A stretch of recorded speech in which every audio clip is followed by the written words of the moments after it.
Good morning, guys. So if I sound out of breath, I literally just finished running and I'm walking up a very steep hill right now. So I am out of breath. That's why I sound out of breath. So I wanted to hop on here really quick because it's beautiful outside and I didn't feel like going home to make this video because I just like being out here in the woods right now. So I decided to take a nice little walk after my run and talk to you guys. So here's what we're going to talk about this morning. As you guys saw the title of the video, who has the microphone? And so you might be wondering, what in the hell, this guy's gone off his rocker.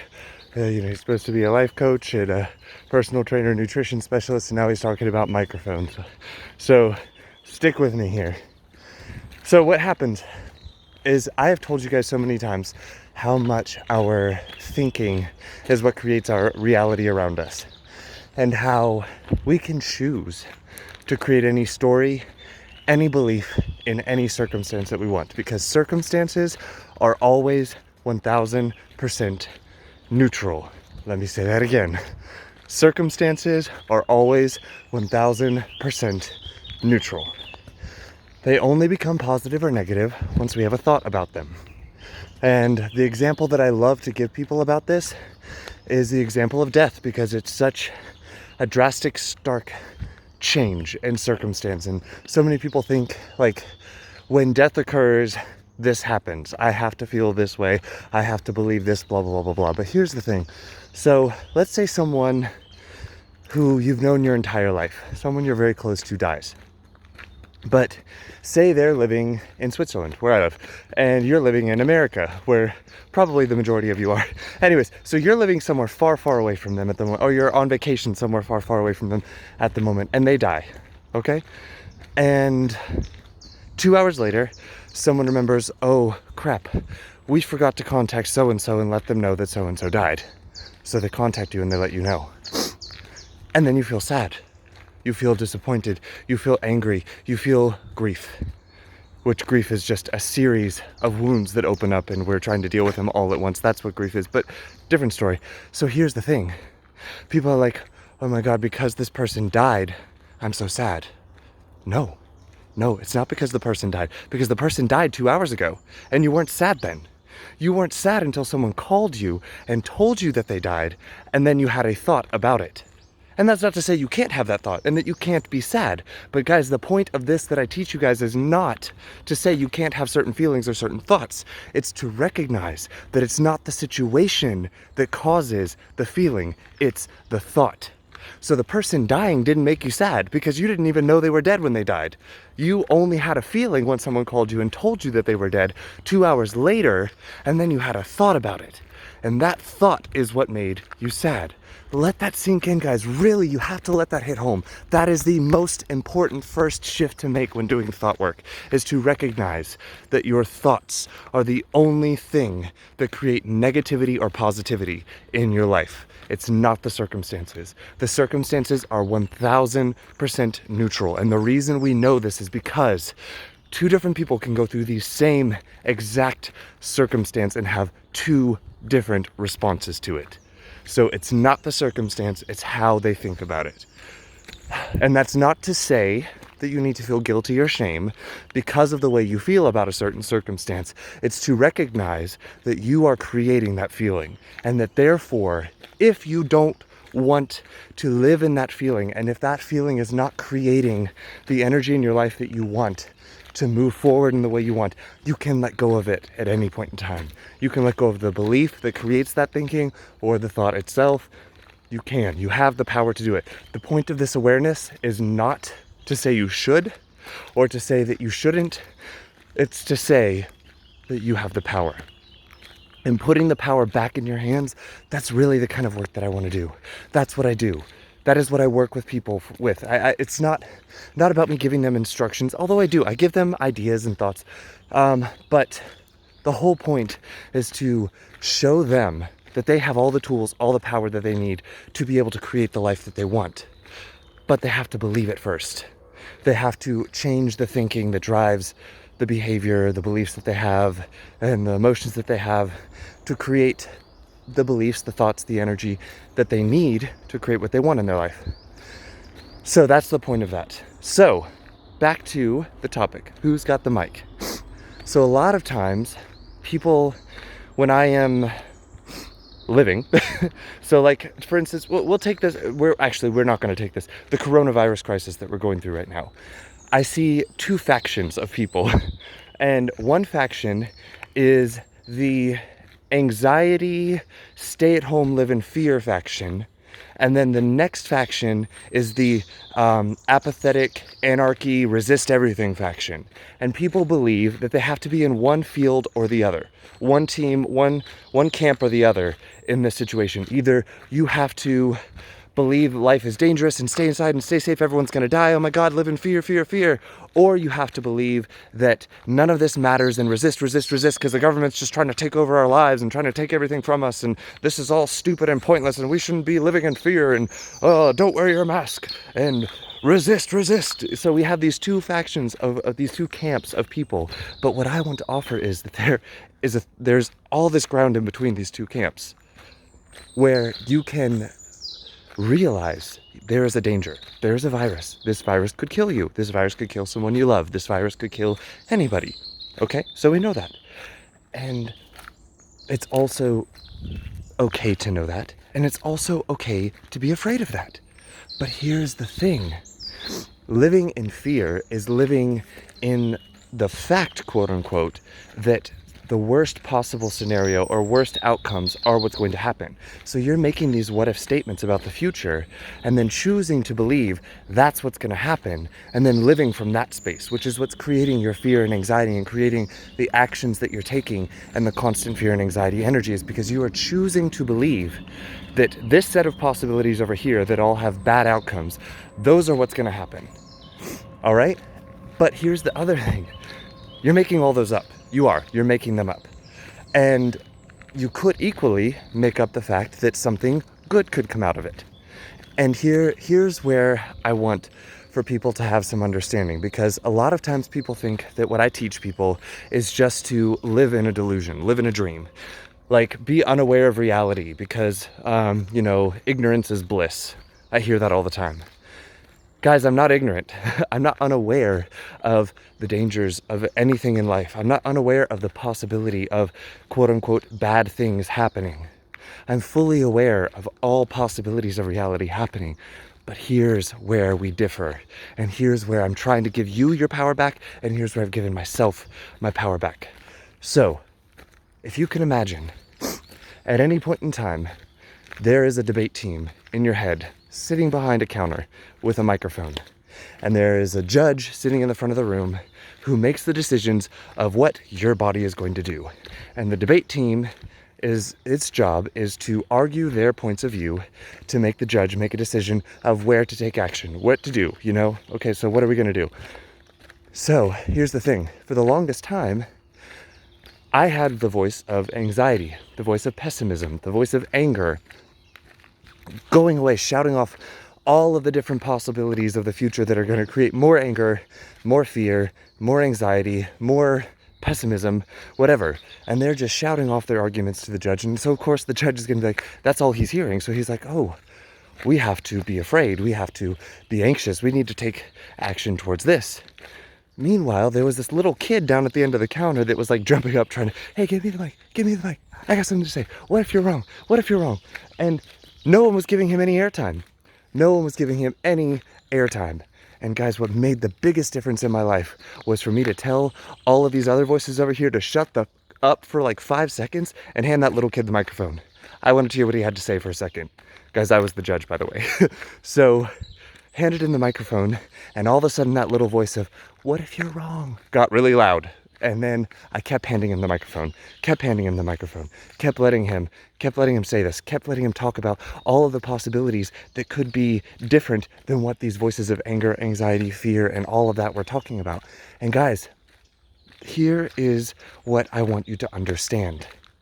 It's not that you're not allowed to have those voices of anger. It's not that you're not allowed to have those voices of pessimism. It's not that you're not allowed to have those voices of anxiety in your head, giving their possible future scenarios. Give them their time to talk. They need it. They really need it. But guys, for every minute that you give that voice a chance to talk, realize that you have other voices in your head that also have, positive, quote unquote, future outcome scenarios that they want to voice. Give them the same amount of airtime. Who has the mic in your head? Which member of your debate team are you giving the mic and letting them monopolize all of the time? Because that's why you're moving from that space and that energy. It's not because the scenario outside of you dictates that you have to be anxious or that you have to be depressed or that you have to be sad or angry. No, it's because out of all of the possible future outcomes, you are giving voice to the ones that you perceive as being negative.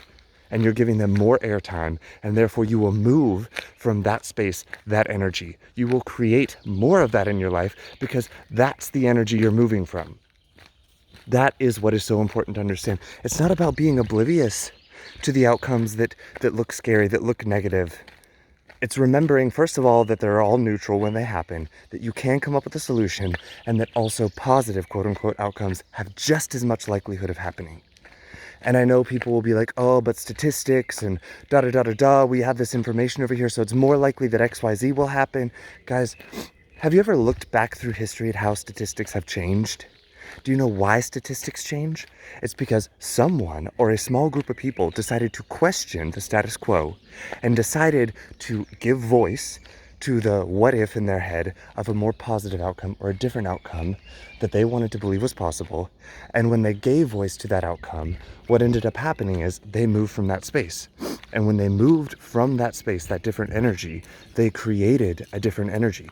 And then more people followed, or no one else followed. They were the only ones that went in this direction. But what ended up happening is, because they were moving from this energy, this belief of this could possibly happen, it was something different than what had usually, quote unquote, happened in the past. They wanted to think, what if something different happened? And then they took action from that what if, as if it was true. As if it was true. And then guess what? Lo and behold, something different happened eventually. And then when something different happened, more people started to believe that that what if of something different happening was actually possible. And then more and more people moved from that space, and then new solutions were created, new action was taken, new statistics were made. Guys, yes, it is a possibility that worst case scenario could happen. And if there's a lot more evidence that you're seeing for the fact that worst case possibility could happen, that's okay. That's okay. Just realize that that's coming from where you're thinking. Okay? That's coming from where you're thinking, and it's coming from where everyone else is thinking, and that you can and you are allowed to. You're not crazy, you're not stupid to give voice to a what if that offers a different scenario, and to give it some airtime. Give it equal airtime to the voice or the possibilities that are making you feel anxious, depressed, sad, XYZ, whatever that you're perceiving as being negative. Guys, you have the opportunity, you have the ability to give the microphone to another voice and give it just as much time to speak. And what you will find is this: the more you give those other voices in your head some time to speak, the less power the quote unquote negative voices have. Because you will start to realize that you can find evidence for whatever it is that you want to believe is possibly going to happen in your future. And then you can take action from that space without caring what anyone else thinks or what anyone else tells you about what is probably going to happen. Because you realize it doesn't matter what they think is possibly going to happen, because they're just making it up. You're just making it up. We're all just making it up, because here's the thing: the future hasn't happened yet. We cannot know what exactly is going to happen until it's happened. So until it's happened, you have just as much of a possibility of being right with a positive outcome as a negative outcome. Let me say that again. Until it's happened, you have just as much of a possibility of creating a positive or a negative outcome. Live and move from that space. So if you want to believe that a positive outcome is going to happen, you have to choose to believe it's possible and move from there. All right, so to wrap it up, guys, I'm not delusional. Anyone who works with me and is coming from a space where they can create happiness in any situation, where they can create peace in any situation, where they can move forward with confidence in any situation, it's not because they're delusional. It's not because they're unaware or oblivious. It's because people like me and people like them are choosing to say, yes, I am aware of all of these possibilities over here, and I am aware that I can choose to be scared and live in them. And guys, guess what? When I think about those things, I get scared too. And I allow that fear to be there, because those are scary thoughts. And I'm okay with feeling that they are scary thoughts. But then once they're done talking, once they've had their chance to have their energy, get it all out there, I hand the microphone to the little kid who says, "What if you're wrong?"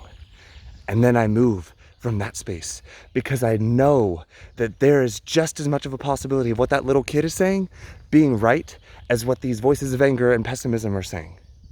And so if I choose to lean more towards the positive outcome, then I have more of a likelihood of creating that positive outcome than the negative outcome in my life.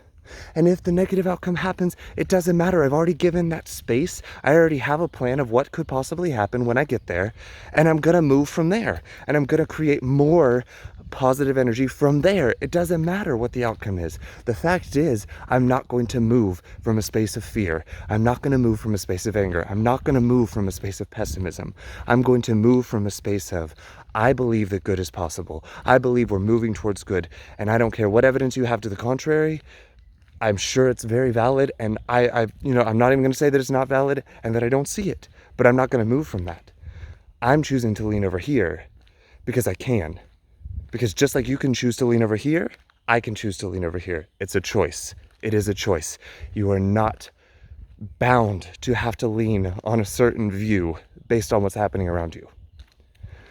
So, I hope this offers a little bit of clarity. I hope this helps you guys to realize that, thought work coaching, it's not about being delusional. It's not about pretending. It's not about faking things. It's about realizing that we're all making it up anyways, and that you have the power to choose to move from a space that is more likely to create what you want to see in your life than what you don't want to see in your life. Living in resistance, living in fear does not help you stay away from more fear. You will just create more of it because you're moving from a space of fear, which creates fear. I could probably go on for a lot longer about this because I keep thinking about new things, new points of view to bring up, but guys, I'm going to leave it here. And I hope you guys have some questions, some thoughts for me. If there are parts of this that seem a little bit unclear, ask me questions, because that's where I know where to go further into this topic, where to talk more, where to give more clarity, where to, offer you guys more solutions, where the work needs to be done. And that's what I'm here for, is to do that work, guys. That's why I'm a coach. So ask me your questions, please. Tell me where you think I'm delusional so I can show you where it is that we're both delusional. So we're both making it up anyway. So do you want to believe what I believe, or do you want to believe what you believe and keep moving from that space? So ask me your questions. Tell me how stupid you think I am. Tell me how great you think I am. I don't care. You need to leave your comments, your thoughts, your questions below. And also, I need you to share this video, get the message out there. Subscribe to my YouTube channel. Guys, I'm here to get a message out to the world. I'm here to try and create change. So let me know what you think, feel. Let me know your questions. I look forward to hearing from you guys, and I will talk to you soon. Have a nice week. Ciao.